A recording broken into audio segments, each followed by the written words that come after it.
basically right now, everybody's going through problems, either work, losing your house, or possibly you have an interest that is very high. And what I'm going to do today is give you a little bit of information on what are the options if you're going to keep your house, and what are the options if you cannot keep your house. Because a lot of people, they want to keep their house, and they'll do just about anything. They get into debt, and eventually they'll lose their house, and also the debt they have to pay back. So what I want to do today is give you just some steps to take, and a way to encourage everybody that you shouldn't keep what is not yours, and if you can't keep it, you got to let it go.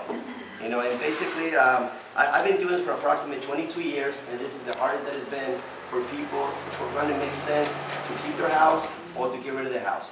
A lot of people are doing the modifications, which possibly only 1% of 100% qualify for modification. But what the problem is that we can never understand that we didn't buy a house to lose the house. We bought a house to keep the house. And a lot of people bought a house for $600,000, and right now the house is only $300,000. So basically, I have to just give you some information, more details on what alternatives you guys have, if you guys want to take for your own personal, or maybe friends that you know that might need the information.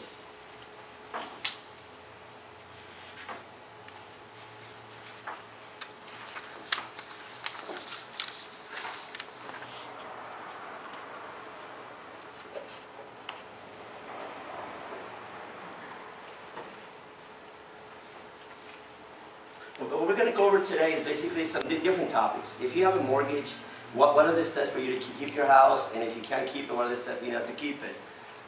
First of all, let's get right to that. A lot of the people are going through personal challenges. One of the personal challenges that you're going to see here is for foreclosure. And the reason you go into foreclosure is because you cannot afford the payment anymore, your interest rate went up, and now you can't afford the payment. So now you're going to go into foreclosure, you start getting a lot of letters from the bank, and you say, what should I do?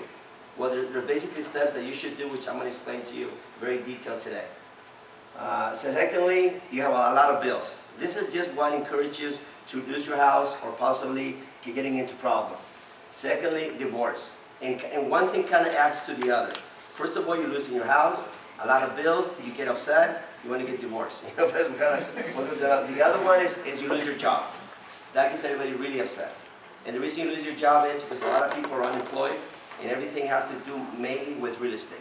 If real estate is low, everything else goes down too. So the next step is your life changes. First of all, your husband and wife are working, now only one of you guys is working. So now it makes it tough to make ends meet, so you start getting upset, and you go through all these problems here. Now, secondly, you got to have